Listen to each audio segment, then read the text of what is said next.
Heute wollen wir mal wieder über die Tschechische Republik sprechen. War ja schon mal hier auch Thema in unserem Podcast, wo wir dann jemanden von der Deutschen Industrie- und Handelskammer hier mit im Gespräch hatten, der eben in Tschechien hier für die Deutsch-Tschechische Handelskammer arbeitet. Sehr interessantes Land, Tschechien, steuerlich auch sehr attraktive Steuersätze. Natürlich jetzt kein Niedrigsteuerland im klassischen Sinne, aber dennoch zum Teil deutlich niedrigere Steuern als in Deutschland und natürlich viele andere Vorteile. Also ganz klar die Nähe zu Deutschland. Man kann mit dem Auto schnell dorthin fahren, genauso auch von Österreich natürlich. Wunderbare Städte wie zum Beispiel Prag, die wirklich lebenswert sind, die ländlichen Gegenden sowieso, hervorragendes Essen, hervorragendes Trinken. Wer mag nicht ein tschechisches Bier? Eine Sache, für die Tschechien noch nicht sehr bekannt ist, worüber wir heute sprechen wollen, ist der tschechische Freiberuflerstatus. Also spezifisch eine steuerliche Regelung für Freiberufler, also für Solo-Entrepreneurs. Wenn du also zum Beispiel Softwareentwickler bist oder eine andere freiberufliche Funktion ausübst und nach Tschechien auswandern möchtest, dann kann dieses Modell sehr attraktiv für dich sein. Es funktioniert wie andere Modelle auch. Also hier wird letztlich eine Pauschale angeboten, die hier abgezogen werden kann vom Umsatz für deine Unkosten. Dann kannst du eben dann keine weiteren Kosten hier geltend machen. Und das sind im Fall von Tschechien 40%. Und auf den Rest muss man dann Steuern und Sozialabgaben bezahlen. So, wir haben das Ganze jetzt mal ausgerechnet für 3 verschiedene Einkommen, die man als Freiberufler ja so häufig hat. Einmal 60.000 Euro, einmal 120.000 Euro, einmal 180.000 pro Jahr. Zusätzlich haben wir hier noch eingebaut, dass du zum Beispiel noch mehrere Kinder hast, 2 Kinder. Wir haben die Berechnung also mit Kindern gemacht und ohne. Die Tatsache, dass man verheiratet ist oder nicht, spielt eigentlich keine Rolle. Wobei es gibt eben noch eine Option hier, die dann auch noch weitere steuerliche Vergünstigungen bietet, wenn der Ehepartner letztlich Geringverdiener ist oder nicht verdient. Aber das kann man sich dann selbst dazu machen. Wir wollen es nicht zu kompliziert machen. Ja? Unter der Annahme, dass du als tschechischer Freiberufler, als Freiberufler in Tschechien 60.000 Euro Einkommen im Jahr hast, fallen insgesamt folgende Abgaben ab. Sozialversicherung 3.500 Euro, Krankenversicherung 1.600 Euro und Einkommensteuer 2.300 Euro. Total bleiben dir übrig ungefähr 52.000 Euro. Das entspricht also einem Steuersatz demnach von 13%. Mit Kindern verringert sich dieser Steuersatz dann um weitere 3%. Das heißt, du hast dann mit Kindern effektiv in der Tasche von 60.000 Euro noch 54.000 Euro. Abgaben für Sozialversicherung und Krankenversicherung bleiben die gleichen, aber die Steuerbelastung reduziert sich. Insgesamt 54.000 in der Tasche, also 10%. Das ist natürlich schon bei 60.000 Euro Einkommen sensationell günstig, gerade im Vergleich zu Deutschland. Bei 120.000 Euro Einkommen im Jahr als Freiberufler in Tschechien, wie sieht es hier aus? Also, wir haben Sozialversicherung 10.000 Euro, Krankenversicherung 4.700 Euro und Einkommensteuer 9.200 Euro.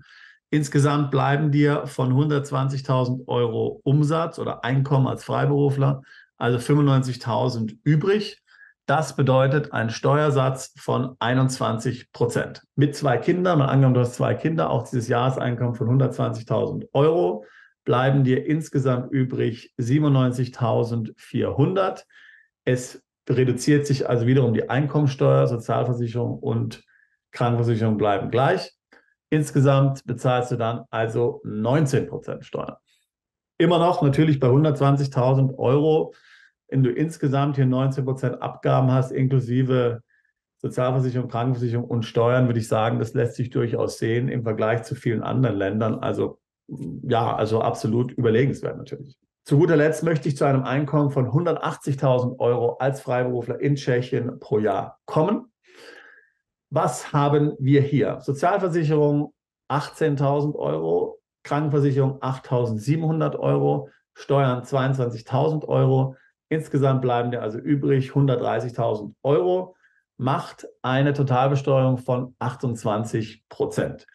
Natürlich immer noch sehr viel höher als die anderen, natürlich auch sehr viel höher als jetzt zum Beispiel Länder wie Zypern oder sowas, aber natürlich im Vergleich zu Deutschland immer noch, ehrlich gesagt, recht günstig. Schauen wir uns das Ganze mit 2 Kindern an, das macht bei dem hohen Betrag natürlich keinen großen Unterschied. Insgesamt kommst du damit auf 131.000 netto anstatt 130.000 netto. Die Steuerbelastung also insgesamt 27,5%. Wie du also sehen kannst hier in unserem Steuervergleich für Freiberufler in Tschechien zu diesen 3 Einkommensgruppen ein durchaus attraktives Angebot. Tschechien ist ja in der EU, das heißt, du kannst als EU-Bürger dorthin umziehen, ohne irgendein Visum zu haben. Das ist eine Sache, die man sich schon überlegen sollte, wenn man als Freiberufler ins Ausland will, aber doch lieber in der Nähe jetzt bleibt von Deutschland und auch mit dem Auto hier letztlich nach Deutschland regelmäßig fahren möchte. Freilich gibt es auch noch andere Länder mit ähnlichen Stati. Tschechien ist hier nicht das einzige. Man möge sich nur an das italienische Rückkehrer-Scheme erinnern. Dort ist also im Norden Italiens 70% deines Einkommens steuerfrei. Auf 30% musst du dann italienische Steuern und Sozialabgaben bezahlen. Lebst du im Süden Italiens, also Sizilien und so weiter, oder Sardinien oder Apulien, dann sind sogar 90% deiner Einkünfte steuerfrei und du musst nur auf 10% Steuern bezahlen.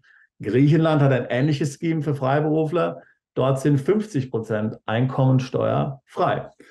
Zum Beispiel Bulgarien hat ein ähnliches Scheme wie Tschechien, sogar sehr ähnlich. Hier sind anstatt 40% wie in Tschechien 25% Kosten absetzbar. Auf den Rest zahlst du 10% Steuern. Also bei 100.000 Umsatz zum Beispiel zahlst du dann auf 75.000, weil du ja 25 als Betriebsausgaben abziehen kannst, zahlst du dann eben auf 75.000 10% Steuern und zahlst also somit insgesamt 7,5% Steuern. Allerdings kommen da noch Sozialabgaben dazu. Also ist man dann auch so im Bereich 10-12% insgesamt an Abgaben. Man sollte auch die Mikro-Company erwähnen in Rumänien. Hier sind auf die ersten 60.000 1% Steuer fällig, danach dann zwischen einem Umsatz von 60 bis 500.000 3% Steuern, aber wohlgemerkt auf den Umsatz fällig, ja nicht auf den Gewinn, das macht unter Umständen einen riesen Unterschied. Und dann hat man auch noch Sozialabgaben und dann hat man auch noch eine Quellensteuer letztlich, wenn man den Gewinn an sich ausschüttet. Also auch hier bist du dann so eher im Bereich von ungefähr 12%. Allerdings gibt es hier in Bezug auf den Umsatz, außer den beiden Stufen 60.000 und alles, was danach kommt, bis 500.000, keine weiteren Abstufungen bei der Steuer. Also es macht eben dann im Grunde keinen Unterschied, ob du jetzt 120, 180, 250 oder 300.000 verdienst. Es ist immer letztlich prozentual der gleiche Anteil, so ungefähr 12-13%, wenn man hier die Quellensteuer noch mit einberechnet, die fällig wird bei der Ausschüttung von Dividenden. Ja? Also für Freelancer in Europa gibt es attraktive Modelle in etlichen Staaten. Es lohnt sich also, sich damit auseinanderzusetzen. Wie gesagt, die meisten sind jetzt nicht irgendwie Regeln, wo du 0% bezahlst oder 5%. Also das ist nicht der Fall meistens. Aber auf der anderen Seite, wie gesagt, du musst in diesen Fällen, die wir hier besprochen haben, außer jetzt das Beispiel Rumänien, keine eigene Gesellschaft gründen. Du bist Freiberufler. Freiberufler gibt es in dem Sinne nicht in vielen Staaten. Du bist eben dann Solo-Entrepreneur, also letztlich Gewerbetreibender, Einzelfirma. Hast also eine sehr einfache Steuererklärung, wenig Kosten in der Verwaltung. Das ist also auf jeden Fall sehr attraktiv. Wenn auch du dich damit auseinandersetzt, als Freiberufler umzuziehen, auszuwandern ins Ausland, und dich das tschechische Modell oder die anderen Modelle interessieren, dann lade ich dich ein Beratungsgespräch zu buchen. Den Link kopiere ich hier in die Beschreibung mit rein. Wir helfen seit fast 20 Jahren Mandanten dabei, Deutschland zu verlassen, sich steueroptimiert im Ausland aufzustellen, darunter natürlich viele Freelancer, viele Freiberufler. Ich würde mich freuen, über dein Auslandsvorhaben im Beratungsgespräch zu sprechen. Ciao.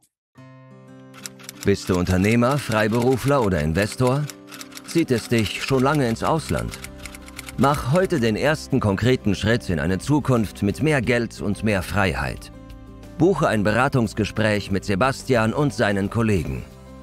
Unsere Kanzlei unterstützt Mandanten wie dich dabei, deine Steuerlast legal zu reduzieren, Vermögen aufzubauen und zu schützen und deine persönliche Freiheit zu maximieren. Profitiere jetzt von unserem Fachwissen und unserem Netzwerk. Gehe zu mandatierung.com und werde Mandant unserer Kanzlei.